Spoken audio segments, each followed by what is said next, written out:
Buenas noches, hermanos y hermanas. Le damos las gracias al Señor porque una vez más nos permite reunirnos virtualmente para poder estudiar y escudriñar la palabra del Señor. Antes de comenzar nuestro estudio bíblico, vamos a orar al Señor para que Él nos ayude. Señor, te damos gracias por tu amor y por tu misericordia.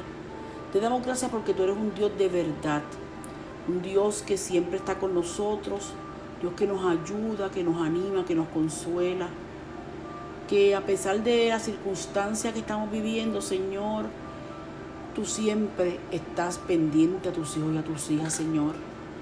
Te damos gracias, Señor, porque esta palabra que vamos a estudiar en esta noche, Señor, es una palabra, Padre amado, que de alguna manera nos refuerza, Señor, que tú eres un Dios justo y que la justicia siempre va a prevalecer en nuestras vidas. Por lo que te pedimos, Señor, oh Santo, que tu Espíritu Santo nos guíe a toda verdad, nos ilumine, nos capacite y nos dé el discernimiento, Señor, necesario para que esta palabra que vayamos en esta noche a estudiar se convierta en vida, Señor, para nosotros, se convierta, Padre amado, en parte de nuestro ser y podamos, Señor, seguir predicando el Evangelio, sabiendo, Padre amado y eterno, que tú, oh Padre amado, obras por diferentes caminos, Señor. Bendice a cada hermano, a cada hermana, Señor. Bendice su salud, bendice su familia, Señor. Bendice, Padre amado y eterno, a todo aquel y a toda aquella persona, Señor, que necesita en estos momentos, Señor, sentirse acompañado, Señor. Sentir, Padre amado, que tú trabajas a través, Señor, del Espíritu Santo con sus ansiedades, Señor, con sus temores, con sus miedos, Señor. Tu palabra dice que echemos toda nuestra ansiedad sobre ti porque tú tienes cuidado de nosotros y nosotros lo creemos, Señor. Gracias una vez más te damos y en el nombre del Señor hemos orado. Amén. La lección de esta noche está en el capítulo 8 y se titula La justicia prevalecerá y está tomada del libro de Esther, capítulo 7, los versos del 1 al 10. El propósito de la lección en esta noche es que al finalizar este estudio nosotros debemos presentar la historia de Esther como el triunfo de la justicia ante la injusticia. Reconocer que Dios utiliza a las mujeres para llevar a efecto su plan redentor. También admitir que la traición y la injusticia al final no ganan y el que traiciona y comete actos de injusticia siempre recibirá su recompensa. Finalmente, comprometernos a actuar con justicia en cada situación de nuestra vida con la seguridad y la convicción de que el bien triunfará sobre el mal. Antes de nosotros trabajar con esta lección, quiero primeramente darle un trasfondo histórico sobre el libro de Esther. El libro de Esther lleva el nombre de su personaje principal, que es una judía de nombre Hadasa, que significa en hebreo mirto, el cual es un árbol donde se extraían fragancias refrescantes. Luego, en el exilio, es rebautizada como Esther. Este nombre es persa y significa una estrella.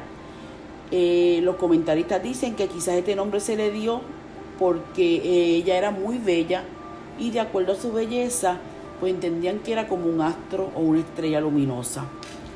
El libro nos habla desde la diáspora, es decir, desde el exilio. Recordemos que Jerusalén cayó en manos de los babilonios en el año 587 a.C. Luego de esta victoria de Nabucodonosor, los judíos son deportados, por lo que viven en el cautiverio en Babilonia por 70 años. Luego, bajo el reinado de Ciro el persa, le fue permitido regresar a la tierra de Israel. Eran momentos en que los persas tenían dominio sobre las regiones del norte, habiéndose convertido en una potencia mundial. El regreso a Israel pudo haberse realizado alrededor del año 539 a.C. y los capítulos 1 y 2 de esta relatan los detalles del regreso de los judíos a la tierra.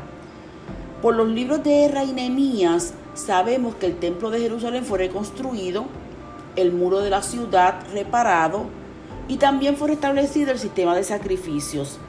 Según el libro del profeta Ageo, observamos que la vida de los que habían regresado era difícil. A pesar de su duro trabajo, ellos no habían prosperado.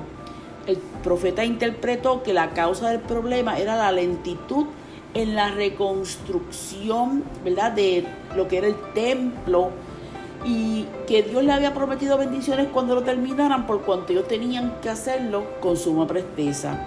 Se cree que el templo fue reconstruido alrededor del año 516 a.C., bajo el reinado de Darío, quien fue el padre de Asuero, a quien encontramos nosotros en este libro de Esther. Asuero en griego era conocido como Jerjes o Xerxes. Así que Asuero, Jerjes o Xerxes era el rey que estaba dominando sobre el imperio persa en el momento que el libro de Esther es escrito. Podemos entonces nosotros acomodar el relato de Esther cronológicamente al periodo entre el retorno de Zorobabel y el de Esdras. Esto es, entre los capítulos 6 y 7 del libro de Esdras. Nosotros vamos a ver entonces que en ese intervalo cronológico es que se da el evento de Esther, pero allá en el exilio, ¿ok? Acá en la tierra de Palestina se da lo que es la reconstrucción del templo y los muros, y allá entonces en el exilio se da el evento de Esther. Debido a esto entonces podíamos notar, ¿verdad?, o se establece que muchos judíos no regresaron a Israel cuando tuvieron la oportunidad. No todos los judíos estaban nuevamente en la tierra, y tampoco tenían la intención de regresarlo ni hacerlo en el futuro. Ellos querían quedarse donde se habían asentado, donde habían prosperado y donde lo más probable habían nacido sus hijos. Así que esto va a introducir una nueva idea en el modo de entender del judío. Los judíos y la tierra prometida habían sido parte del mismo significado o del mismo concepto, pero ahora hay judíos quienes desean continuar siendo judíos, pero no desean vivir en la tierra prometida. Recordemos que desde que se le da la promesa a Abraham, se constituye que ellos van a ser poseedores de una tierra. Luego entonces eso mismo se va transmitiendo de generación en generación, y el pueblo de Israel siempre está inherente, está mezclado, está unido con la tierra. Pero ahora hay gente que está en el exilio, que son judíos, que no quieren regresar, que se quieren quedar allá donde ellos están asentados. Y esto va a causar confusión en muchos, señalamientos en otros, porque la situación llevó a una reinterpretación de lo que significó ser un judío en aquella época. Así que hay un doble discurso dentro de la mente de muchos judíos, si era congruente que un verdadero judío tenía que vivir en Palestina, o si un verdadero judío podía vivir en otros lugares, en el exilio, en lugares extranjeros. Y es en este contexto que el libro de Esther trata de entender el problema de cómo deberían comportarse un buen judío, aunque nunca haya vivido ni viviera en Israel, ni tenga acceso al templo ni al sistema de sacrificios, y siempre esté bajo gobernantes extranjeros. Varias preguntas se van a levantar, como por ejemplo, ¿cómo un judío podía encontrar felicidad fuera de la tierra prometida? ¿Y hasta dónde estaba obligado el judío en su relación con el gobierno bajo el cual residía? ¿Cómo entender esta tensión entre las dos lealtades? Porque o eres leal al pueblo al que perteneces, o eres leal al gobierno donde estás asentado. Si nosotros pusiéramos esto, vamos a ver, en el contexto actual, sería como nosotros decir que los puertorriqueños que viven en el extranjero no son iguales que nosotros. Y lo decimos, ¿saben? Y lo decimos. Cómo nosotros vemos estos puertorriqueños que de alguna manera levantan su voz ayudando al puertorriqueño desde allá, desde el exilio. ¿Pueden ellos opinar o tomar parte de lo que sucede en Puerto Rico si no viven aquí y muchos ni siquiera conocen nuestra idiosincrasia? ¿Sería correcto llamarlos puertorriqueños? Pues más o menos esa es la problemática existente en esa época, y es una problemática que va a traer el libro de Esther. Ahora bien, hablando del libro de Esther, tenemos que añadir que el género literario del mismo es la novela histórica, aunque autor coloca el relato en el marco histórico, su intención no es necesariamente escribir historia, sino es un evento que produzca propósitos y cambios en el entendimiento y en el proceder de las personas. Así que el relato básicamente es la lucha del bien y el mal. Amán es el malo, quien hace todo lo contrario a la enseñanza de la sabiduría, toma decisiones equivocadas en las situaciones de la vida y fracasa. Literalmente, muere como consecuencia de sus propias acciones.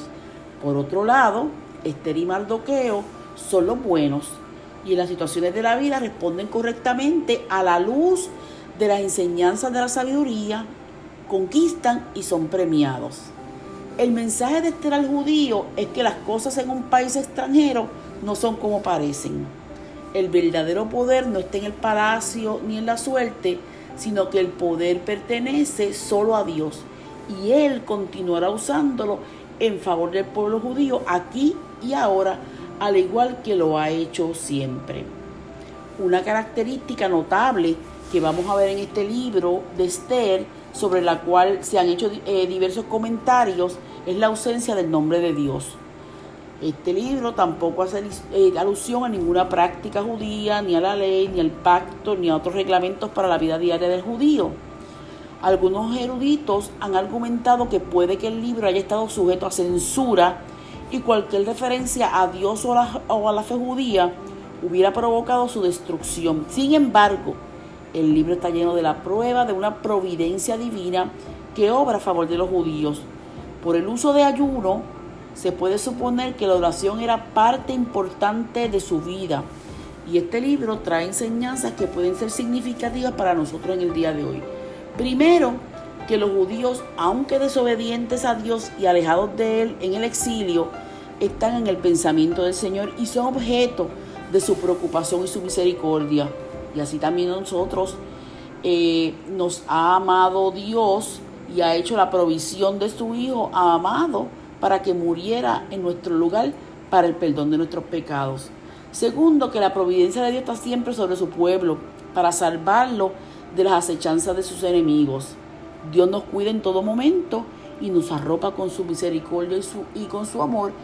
En el caso del libro de Ester, esto implica al pueblo judío. En el caso de nosotros, implica a nosotros que somos el pueblo de creyentes.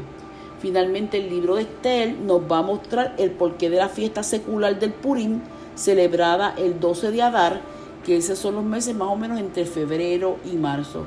Es, como les dije, una festividad secular donde hay intercambio de regalos, donde hay ayuda a los más necesitados y donde se festeja la liberación del pueblo judío de este gran peligro que le acechaba en el libro de Ester.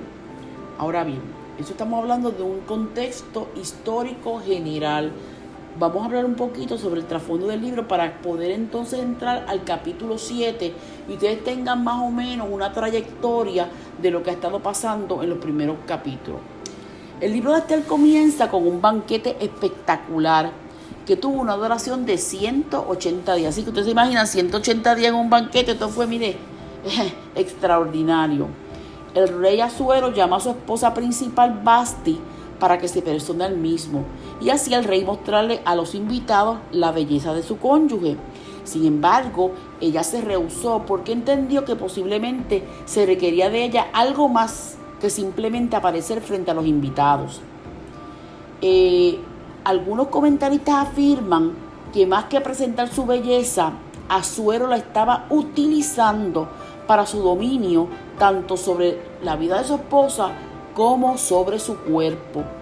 Vasti rechazó comparecer ante Asuero y su rechazo no fue bien recibido ni por el rey ni por las personas que estaban allí, por cuanto la figura del monarca estaba en entredicho.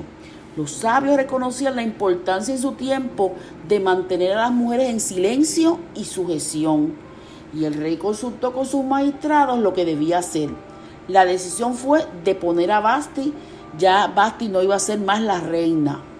Además, se enviaría un decreto a todo el reino donde decía que toda mujer debía honrar a su marido y que todo hombre se constituía en señor y amo de su casa, por lo que se sobreentendía que debía haber total sumisión y obediencia. Al cabo de 4 años, Asuero busca una nueva reina para tomar el lugar de Vasti. Ester, una huérfana criada en el hogar de su tío Mardoqueo, es llevada al palacio y al verla el rey se agradó de ella. La hace reina y su actitud para con el pueblo, principalmente el judío, cambia radicalmente. Mardoqueo escucha de una conspiración contra el rey y lo comparte con Ester. Al salvar al rey de este complot, Ester gana una posición privilegiada frente a este. Recuerden que hay un decreto de sumisión y Ester está ganando terreno en el corazón y en la vida del rey, por lo que poco a poco va hallando gracia ante sus ojos. Amán era un ayudante del rey, podríamos decir el primer ministro, que era un puesto de gran importancia. Se había enaltecido tanto y su orgullo era tal que quería que cuando entrara por la puerta real todos se arrodillaran delante de él. Sin embargo, Mardoqueo se resistía a hacerlo y no quería rendirle este homenaje. Amán se puso furioso con él y al descubrir que era judío encontró una excusa para destruir a todos los judíos. Con medias verdades hace que el rey redacte un decreto para exterminar a todos los judíos. Mardoqueo le contó a Ester lo que estaba pasando, porque lo más probable era que ella no se hubiese enterado dentro del palacio. Mardoqueo la amonesta, ya que por ser judía sería una de las víctimas del decreto. Ester respondió con un llamado a 3 días de ayuno nacional, al cabo de los cuales ella iría al rey a hablarle sobre el asunto. Aunque esto podía costarle la vida, en su sed de vengarse de Mardoqueo y de manera injusta, Amán le pide al rey colgar a este hombre judío porque no hace lo que él quiere. El rey se lo concede y Amán manda a construir una horca para Mardoqueo. Este le pide al rey hacer un banquete en honor a Amán, con la presencia del rey, y ahí comienza nuestro relato bíblico en medio de esta cena, en esta noche. Se le concede a la reina hacer el banquete. Y el capítulo 7, versos del 1 al 10, es la segunda noche de este banquete, porque este banquete, ¿verdad?, tiene la peculiaridad de extenderse más de un día. Así que nosotros no vamos a leer el texto completo de corrido, sino que vamos a ir discutiéndolo, y según lo discutimos, vamos a ir a verlos, escuchar los versículos. Recordemos que es el libro de Ester, capítulo 7, los versos del 1 al 10.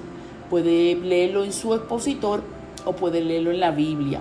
La Biblia que yo estoy utilizando es la versión Reina Valera del 95.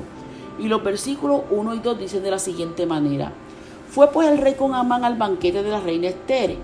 Y en el segundo día, mientras bebían vino, dijo el rey a Ester: ¿Cuál es tu petición, reina Ester? Y te será concedida. ¿Cuál es tu deseo? Aunque sea la mitad de mi reino, te será otorgado. Así que, como vemos, esta sección se abre con el segundo banquete, como les dije. El rey y su mano derecha o primer ministro Amán se presentan en los aposentos de la reina. Y es el segundo banquete en 2 días consecutivos en el cual Ester tendría que presentar su solicitud al rey. Los 3 entran al banquete con emociones muy distintas. El rey con alegre anticipación, Ester con disposición de interceder por su pueblo, aunque pudiera costarle la vida, y Amán con arrogancia y prepotencia, porque estaba ante el rey y la reina. Una vez iniciado el banquete, el rey toma la iniciativa en la conversación y, no pudiendo ocultar más su curiosidad, invita a la reina a expresar su solicitud. Le asegura de antemano darle prácticamente cualquier cosa que ella pidiera. La llama reina Ester, valorizando su posición y dándole reconocimiento. Así que vemos esos primeros 2 versos como el preámbulo de lo que va a acontecer luego y el desenlace de este relato. Los versos 3 y 4 dicen de la siguiente manera: Entonces la reina Ester respondió: Oh rey, si he hallado gracia en tus ojos y si place al rey que se me conceda la vida, esa es mi petición. La vida de mi pueblo, ese es mi deseo. Pues yo y mi pueblo hemos sido vendidos para ser exterminados, para ser muertos y aniquilados. Si hubiéramos sido vendidos como siervos y siervas, me callaría, pero nuestra muerte sería para el rey un daño irreparable. Así que como vimos en este segundo banquete al que Esther invitó al rey y a Amán, se le brindó otra oportunidad para revelar su solicitud evidentemente importante, lo cual hizo con palabras que primero llenaron de asombro y luego de ira al rey y de terror el corazón de Amán. Ya en el primer banquete, el rey le había preguntado qué es lo que tú quieres, pero ella le dijo vamos a comer mañana y en el segundo día del banquete yo te voy a decir. Y aquí Asuero le dice, dime, tengo intriga, ¿qué es lo que tú quieres? Así que veamos cómo transcurre esto y cuál fue la petición. Oh rey, si he hallado gracia en tus ojos y si me place al rey que se me conceda la vida, esta es mi petición y la vida de mi pueblo, ese es mi deseo. Así que Esther y su pueblo habían pasado 3 días en ayuno y oración encomendando su vida y la de su pueblo a Dios. Recordemos que ella no podía ver al rey a menos que éste lo solicitara. Ahora le tocaba informar al rey de la sentencia de muerte que pesaba sobre todo el pueblo judío y sobre ella misma, y quién era el responsable de esa sentencia. En su respuesta al rey, aunque no al comienzo, ella se identificó por primera vez como miembro de la raza condenada de los judíos, sin nombrarlos, eso sí, y pidió que le fuera perdonada la vida de ella y de su pueblo. Yo me imagino que todos los hombres al escuchar a Esther no podían entender porque hasta ese momento ninguno de los dos sabía que Esther era judía. Así que Esther continuó explicándole qué es lo que ha pasado. Pues yo y mi pueblo hemos sido vendidos, dijo Esther, para ser exterminados, para ser muertos y aniquilados.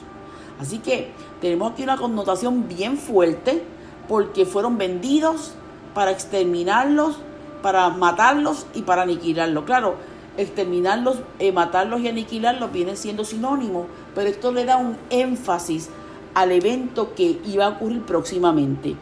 Al usar esta expresión, probablemente él se refería a la alta suma de dinero que Amán había prometido al rey por su aprobación de la destrucción del pueblo disperso y diseminado en su reino.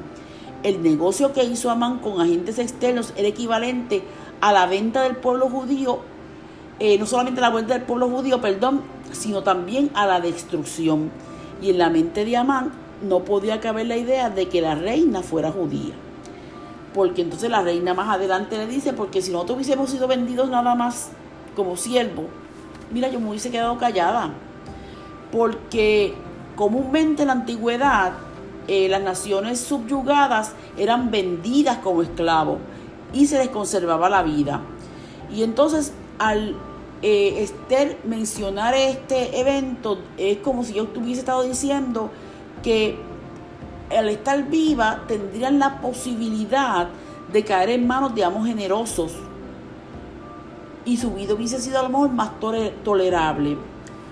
Pero si eso hubiese pasado, Esther se hubiese quedado calladita y no hubiese molestado al rey pidiéndole esta cena y solicitándole una petición, sino que ella hubiese aceptado con sumisión lo que lo hubiese acontecido. Así que decir que esta sentencia era destrucción, y como esta sentencia era destrucción, ella no podía quedarse callada porque era injusto. O sea, aquí no se había obrado justicia ni para este pueblo y por ende tampoco para ella. Así que era necesario que ella hablase e intercediera por el pueblo. Y además, Esther le menciona al rey que la muerte de ellos para el rey iba a ser un daño irreparable. ¿Por qué? Porque mediante esa transacción que había hecho Amán, ¿verdad? Aunque avalada por el rey, sí oculto lo que era, en términos generales, todo lo que se iba a hacer, el rey no hubiese quedado desprovisto de trabajadores, de gente que aportaba a la economía, porque la contribución que los judíos estaban haciendo como ciudadanos y funcionarios en el imperio era mucho más valioso que el precio que hubiese recibido vendiéndolos como esclavos. El punto es que estaban siendo vendidos para destruirlos, que era algo, ¿verdad?, que ella tenía que denunciarse, que Esther no se queda callada, sino que denuncia lo que está aconteciendo con el pueblo judío. Los versos del 5 al 7 dicen de la siguiente manera: el rey Asuero preguntó a la reina Ester: ¿quién es y dónde está el que ha ensoberbecido su corazón para hacer semejante cosa? Y Ester dijo: el enemigo y adversario es este malvado Amán. Se turbó Amán entonces delante del rey y de la reina, y el rey se levantó del banquete encendido en ira y se fue al huerto del palacio. Pero Amán se quedó para suplicarle a la reina Ester por su vida, pues vio que el mal que se le venía encima de parte del rey. Así que la queja de Ester le hizo comprender al rey que se había cometido un delito que involucraba soborno, corrupción y una amenaza para la vida de su amada reina. Pero el delincuente no había sido identificado aún, que ellos todavía como que en su mente no cabía la idea de quién había estado haciendo esto y quién había estado maquinando. Claro, esto es la mente del rey. Amán tiene que haber dicho: espérate, ¿qué es esto? O sea, asustadito, ¿verdad? Porque este soy yo. Pero el delincuente no había sido identificado para el rey. Asuero se muestra sorprendido por este anuncio y demanda saber quién sería el responsable. ¿Quién es y dónde está el que ha ensoberbecido su corazón para hacer cosas semejantes? Sé que Asuero le molesta lo que está aconteciendo y reclama que quién es la persona que está haciendo esa injusticia.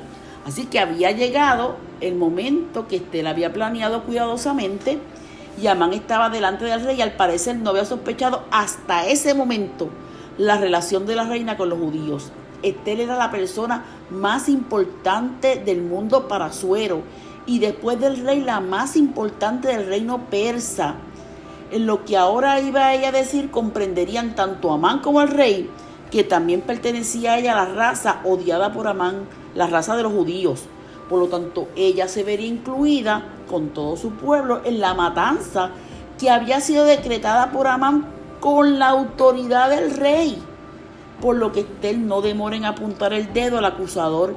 ¿Y quién es ese acusador? Amán, sentado ni más ni menos que al lado del rey. El enemigo y adversario es ese malvado Amán. De esta manera el rey y Amán se enteran de que Ester es judía. Y uno se puede imaginar el horror, el terror que debe haber sentido Amán al saber que ha puesto la vida de la reina en peligro y que ahora todo se revela delante del rey. En ese momento se dio cuenta de que su acción contra los judíos estaba dirigida en realidad, aunque involuntariamente, contra la reina y lo ponía en peligro ante el rey. Vemos aquí que el rey está totalmente confundido. La indicación del pasaje es que el rey se transformó de forma tan violenta que tuvo que salir del lugar para asimilar todo lo que había escuchado hasta ese momento. No había relacionado plenamente el peligro de Ester con el complot de Amán. El rey no había preguntado la identidad del pueblo al que había dado permiso a Amán para sacarlo del reino, y menos lo había relacionado con Ester. Su reina era una judía bajo sentencia de muerte por su propia ley inalterable, porque una vez el decreto fue constituido por el rey, él no lo podía revocar. Su segundo en mando, su primer ministro, había puesto su propio interés personal por encima de los del rey y su pueblo. Así que Asuero ignoraba la intriga que se había desarrollado en su propio palacio, a la cual él había dado su firma de aprobación. Ahora todo está claro. Amán es el responsable de buscar la destrucción de un pueblo completo, tal vez engañando al rey en el proceso y poniendo en peligro la vida de la reina. Ahora el lector puede comprender por qué era necesario que Ester invitara a Amán a los dos banquetes. Era necesaria una confrontación. Y aquí hago yo, ¿verdad?, un paréntesis. Cuando nosotros tenemos una situación que tenemos que descubrir actos de injusticia, que tenemos que explicar en muchas instancias que nos acontecen cosas que no nos agradan y creemos que es injustos, debemos confrontar a las personas, pero no solos, sino buscarnos a una tercera persona para poder mediar y trabajar con los conflictos, porque los conflictos hay que trabajarlos, los conflictos hay que manejarlos, Nosotros no podemos dejar los conflictos en el aire e ignorarlos, porque estos conflictos se convierten en eventos más grandes. En este caso, vemos aquí cómo el odio de Amán por los judíos crea tal y tal situación que lo lleva a cometer entonces asesinato, ¿verdad? Exterminando al pueblo judío. Así que el rey comprendió súbitamente que Amán lo había conducido traicioneramente a una decisión que ponía en peligro inmediato a su amada reina. Y es natural que se levantó del banquete encendido en ira y se fue al huerto del palacio. Pero este acto tenía más significación que la que aparece a primera vista. Varios comentaristas nos informan que cuando un rey oriental se levanta airado de la mesa, no había misericordia para el que es causante de ello. Y Amán ve que su ruina está determinada y echa mano del único recurso que le queda. Se quedó Amán para suplicarle a la reina Ester por su vida. Amán está aterrado y en su desesperación ruega por la vida delante de la reina, sabiendo que solo ella podía interceder por él ante el rey.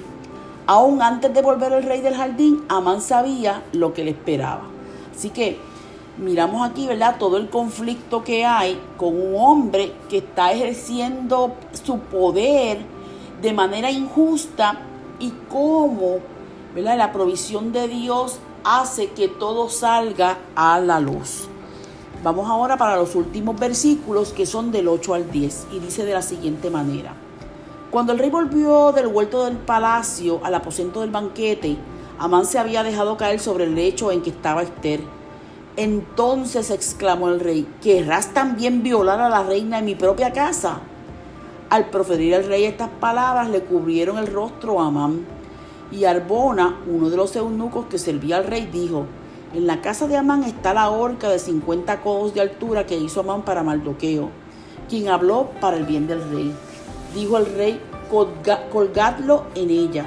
Y así colgaron a Amán en la horca que él había hecho preparar para Mardoqueo. Y se apaciguó la ira del rey. Así que Amán, en su intento de rogar a Ester por su vida, ha caído sobre el lecho en que ella está reclinada. Pocos minutos más tarde, cuando el rey volvió del jardín del palacio, donde había estado considerando lo que debía hacer con Amán, lo halló postrado de la manera oriental ante el lecho del banquete donde estaba sentada la reina, confundiendo este acto con un ataque inmoral contra la reina, o al menos valiéndose de esta excusa para volcar sobre Amán todo su coraje, toda la ira que tenía. Y el rey entonces clama: ¿Ahora quieres tú también violar a la reina en mi propia casa? No sabemos, ¿verdad?, si el coraje que tenía el rey Asuero lo hace ver cosas donde no las había, o si realmente fue una excusa que utiliza el rey para luego entonces darle hacia atrás al decreto que él había firmado, aduciendo que podía ser por medio de engaño. Así que probablemente Amán rogaba a Ester prendido de sus pies, o a lo mejor al borde de su vestido, o mientras ella estaba en el sofá. Lo que sí sabemos es que él lo que estaba era rogándole a la reina que intercediera por él y a lo mejor que lo perdonara. Eso no lo dice el texto, pero podemos inferirlo. Y aunque Ester pudiera haber explicado el motivo a Amán en su posición comprometedora, optó por guardar silencio. El rey interpretó eso y Ester cayó. Luego, en rápida sucesión, el rostro de Amán fue cubierto como señal de su arresto oficial. Fue arrestado, se le cubrió el rostro. Y en ese mismo momento, el rey recibe una información que también desconocía, que es dada por Arbona, quien servía en el banquete del rey, era parte de los que cuidaban el harem, acerca de la horca altísima, dice 50 codos de altura, que Amán había hecho para ahorcar a Mardoqueo. Y es interesante que Amán había mandado a construir la horca cerca de su propia casa. Quizás el motivo fue de satisfacer su orgullo, contemplando a Mardoqueo colgado, estando él en su propia casa. Lo que sí es que el rey entonces ordenó ejecutarlo en la misma horca que él preparó para Mardoqueo. La sentencia fue llevada a cabo sin una hora de demora. Y luego dice que se apaciguó la ira del rey. Y esto lo añadimos nosotros porque se había hecho justicia. ¿Okay?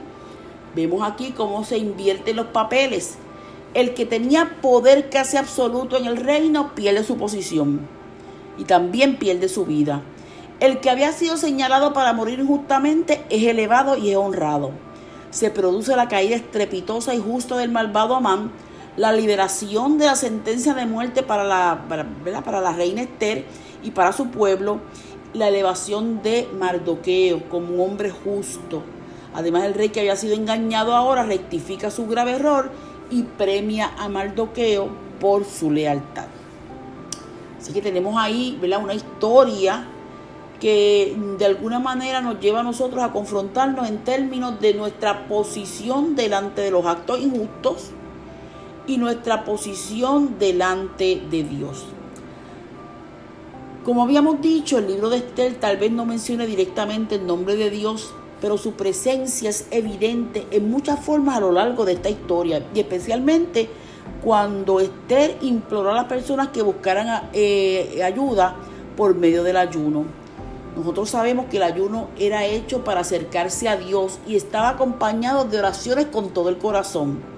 Esther claramente en esta historia entiende que necesita la intervención de Dios para la liberación del pueblo. Sé que ella no lo hace porque ella tiene la fuerza de ser reina, sino con la convicción de que Dios nos va a ayudar en esta misión. Esther es además una historia inspiradora acerca de una mujer sobresaliente que estaba dispuesta a arriesgar su vida para salvar a su pueblo. Ella era una mujer de principios que estaba dispuesta a poner la vida de otras personas por encima de la suya propia. Ella era un ejemplo sobresaliente de servicio a otros, aún en medio de las circunstancias más estresantes. La valentía y la fe de Esther en Dios son un testimonio de la confianza que esta joven mujer tenía en el Dios vivo. Su vida es una lección sobre la soberanía de Dios sobre la creación.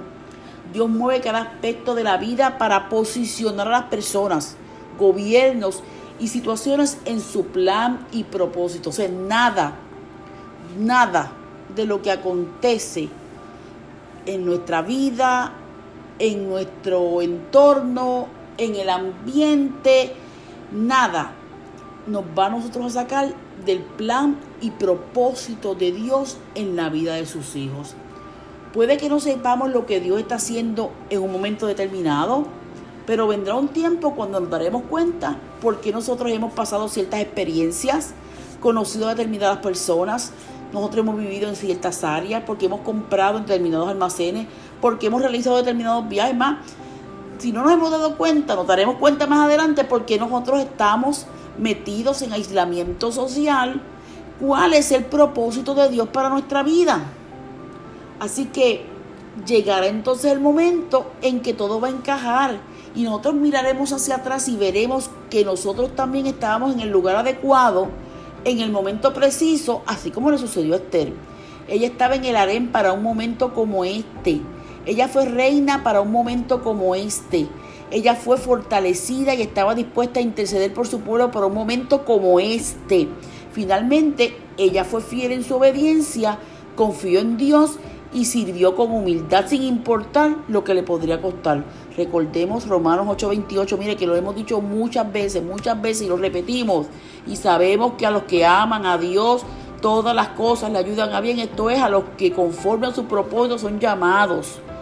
Si nosotros tenemos la mente abierta para entender que las situaciones que nos acontecen nos ayudan a madurar, a crecer, a ver las cosas de otra perspectiva, a mirar hacia otros confines, a buscar otros medios para nosotros poder subsistir, nosotros sabemos que nos vienen a bien. No pensemos nosotros en que las situaciones adversas en nuestra vida vienen para castigarnos. No son castigos,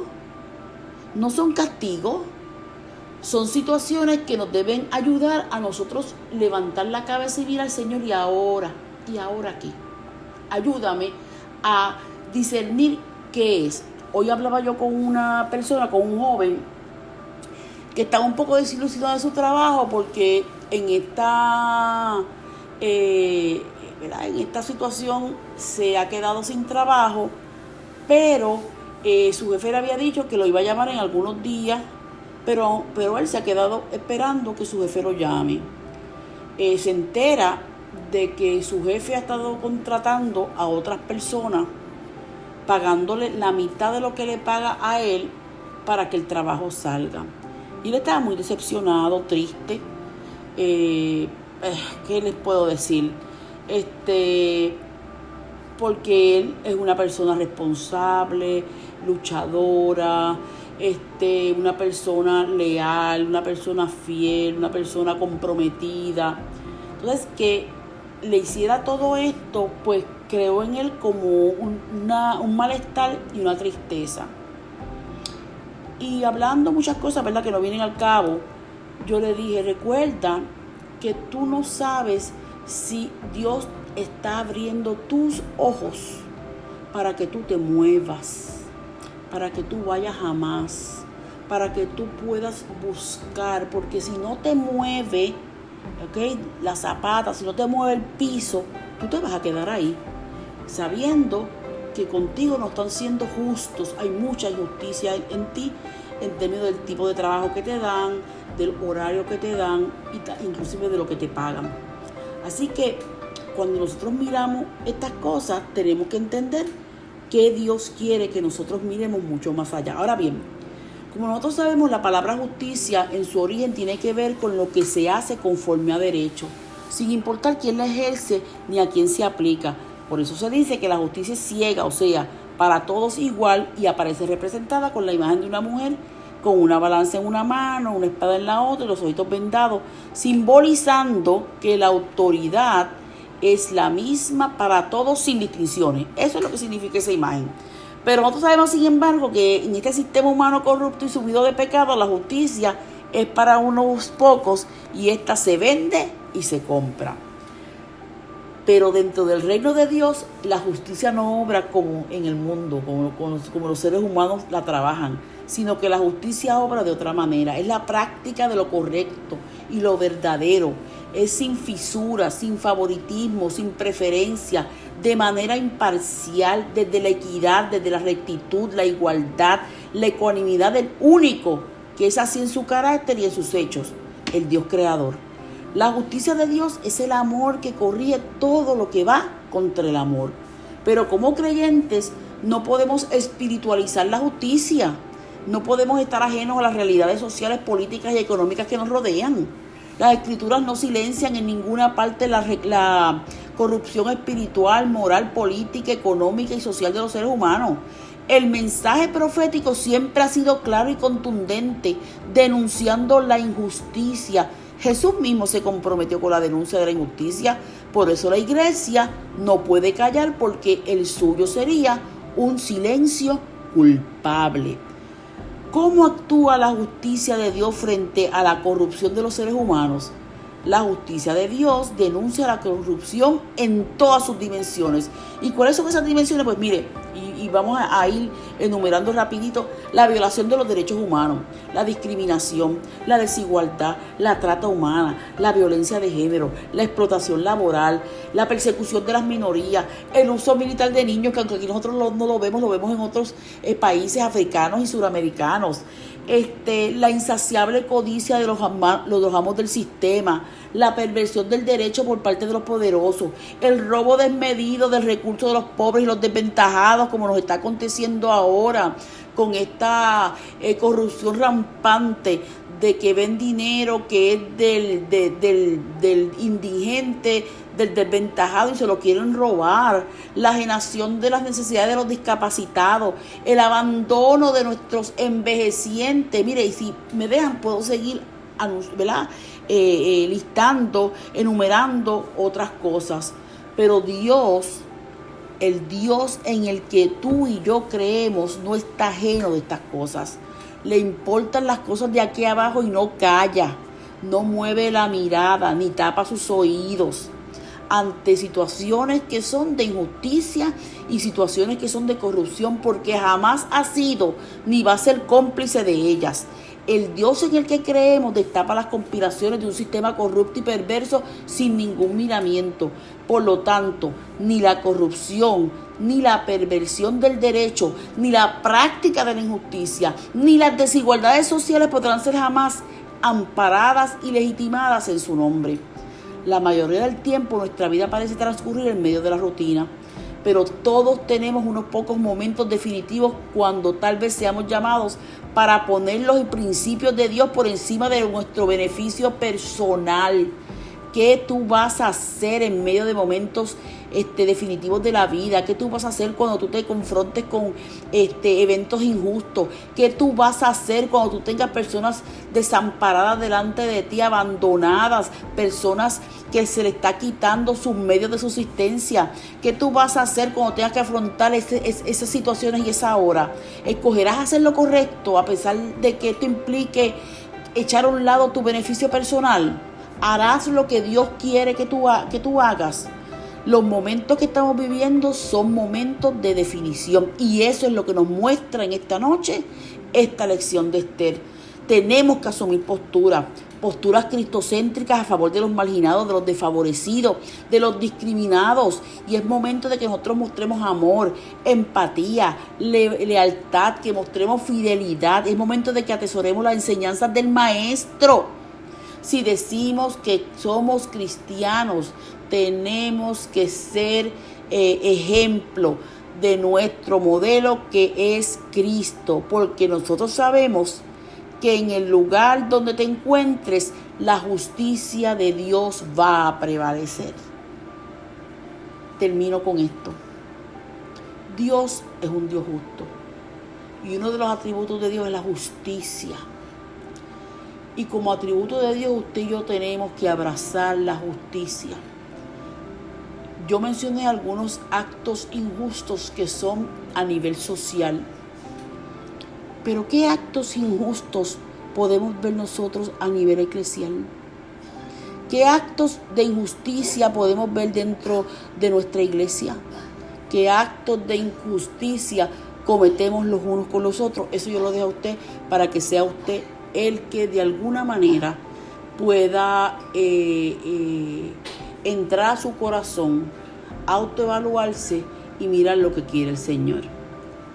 Yo los dejo con esta lección, una lección para que podamos nosotros mirar la mano de Dios sobre nuestra vida.